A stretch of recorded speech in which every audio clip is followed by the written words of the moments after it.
Well, guys, it looks like another day of hypocrisy. The Democrat Party once again showed their true colors. They showed what they rely on. They showed their game plan.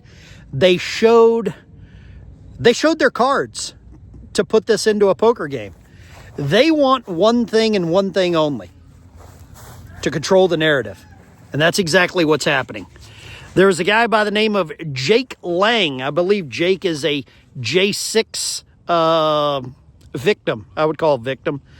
And he went and tried to use his First Amendment right the same way that Tim Walz and the mayor of Minneapolis are telling others to use their First Amendment right. But because it didn't align with their narrative, then it's not allowed.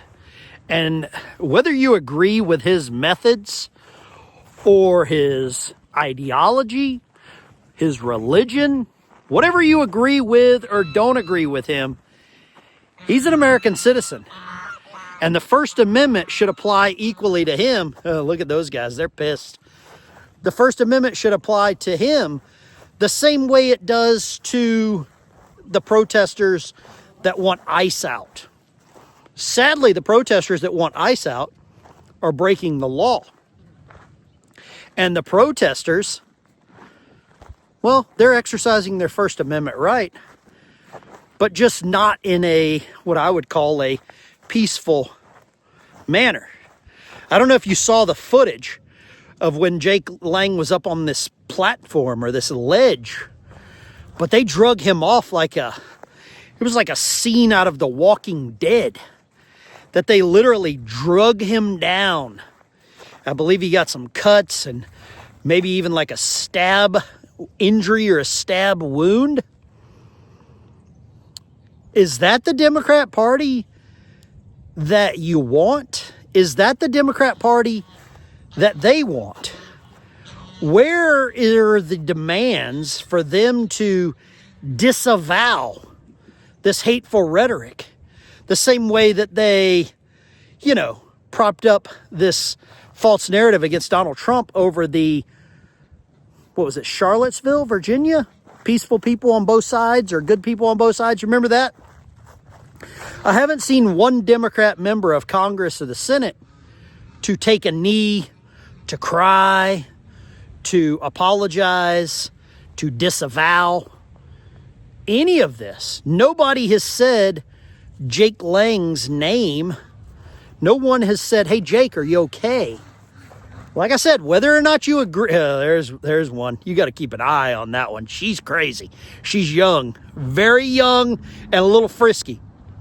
But it's really odd to see these double standards on full display. Full display, double standards. I think the Democrat Party's new motto is, our standards are double. Right? Coming from a military background, I love standards. I don't like them when they're double. But the Democrat Party does, man. They love a double standard. Look at that. She's getting frisky now. Spook chasing her. She's a quick one. But, man, what do you guys think about this? Is this the method that the Democrat Party is going to use? Oh, she's hauling ass, ain't she? Good. Scared the hell out of the ducks, the chickens. Even the damn dogs are scared. There's Spook. I don't know where Casper is. But man, what we're witnessing, it's ironic. The hypocrisy is thick. You could cut it with a knife. And I don't know where it goes next. I mean, if you really want to get down to the brass tacks, I didn't hear any Democrats disavow the attempt on President Trump's life. I've yet to hear any Democrats disavow Charlie Kirk being killed. I've yet to hear any Democrats disavow what's going on in Minneapolis. They've actually been promoting it. They've actually been using it to campaign on. And in about 12 days, actually 11 days, the government's going to shut down. The government will shut down in 11 days. You know it as good as I do. And the Democrat Party is I would say the rhetoric is going to get worse because President Trump has promised to cut all funding to sanctuary cities on February 1st. So all of these protesters that are being paid to be there, when their EBT and their food stamps and their subsistence and their Obama phones get shut off on February 1st, you talk about some anger? I don't think you've seen the anger yet. I don't believe you have seen the level of anger and retaliation. We'll use that word, retaliation. I've seen retaliation here on my channel. Some person, go unnamed, wears a mask, and him and I probably align on a lot of things. And he's actually made some threats, some absolute threats against me because I don't agree with some of his political beliefs, or he doesn't agree with mine, whatever it is. But I don't know if that's any better than what the Democrat Party is doing right now. When you can't have a conversation, when you can't have dialogue with somebody you disagree with, man, politics goes out the window. And just because you disagree with someone, does that give you your right to threaten some violence behind a veiled mask? Man, it's a weird dynamic, isn't it? Very odd situation. Is it any better than some of the Democrat methods? Is it any better than, I don't know, some of the media that's up there in Minneapolis? It's a weird timeline we're in when people can't disagree. The loudest and most violent people are the most right, the most correct. Sorry about that. The most correct. If you're loud, you're more correct. If you're violent, you're more correct.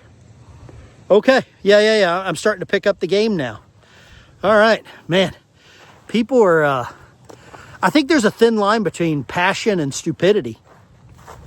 And passion used in the correct way is a great motivator. It's a great tool. It's a great way to bring people together. When you cross the Rubicon between passion and stupidity, then things get out of hand, don't they? They really get out of hand. And you go from becoming someone with a little bit of common sense into the wrong part of the argument. I've yet to see President Trump call for any violence against anyone. Enemies, or, well, political enemies. Obviously deploying troops and, some of those boom booms from planes is a little different. But I don't think I've seen Donald Trump call for any violence against fellow Americans. Which I don't think you can say that for people like Ilhan Omar, AOC, Eric Holder. Remember they go high, we go low? Remember that? Remember that phrase? Yeah, that was a good one, wasn't it? That was a good one. The video never forgets. There we go. Those two boys will bite you. Those two will get you. They don't mess around. See that? They run in pairs too. Spook and Casper. They'll sneak up and get you when you don't even think about it. But guys, I think that's our walk and talk around the cold weather today. Got the gloves on. It's chilly, cold. Look at this posse of clowns coming up here. You want to see these clowns? Geese and the ducks. They'll start quacking. Good alarm system here. Really good alarm system. See that right there? Look at that. Duck eggs are real good too, if you haven't ever had some duck eggs. Those critters are happy. We just put out a bunch of corn for them. They're happy. It's cold, and I don't think they really care. I'd love to get your opinion in the comments.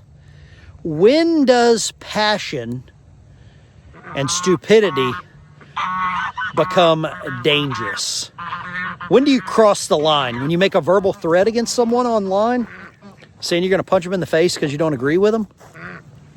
Man, it's a weird little dynamic to call yourself like free speech, but yet you want to, not allow other people to have free speech. That's a weird one, ain't it? You have to figure that out. We'll walk and talk this afternoon. Love to get your opinion on what you think in Minnesota. They deployed the Minnesota National Guard. Donald Trump has apparently got a couple of, I think about 1,500 members of the active duty military called up and ready to deploy to that area. I believe Minneapolis is the tip of the iceberg. It's going to get worse. It's going to go other places. I'd say be ready. I would say be ready. Head on a swivel. Be careful. Look out where you're going, what you're getting involved in. Maybe be aware of the areas you're getting involved in. Right? Look at these guys. They know where they're getting. They know where they're going. They're going to go swim in the pond. Guys, the Ben Dyke Show. I will talk to you guys a little later. I think they're going to sing us out. Look at that. They're loud, aren't they? They are loud. I'll catch you all in the next one.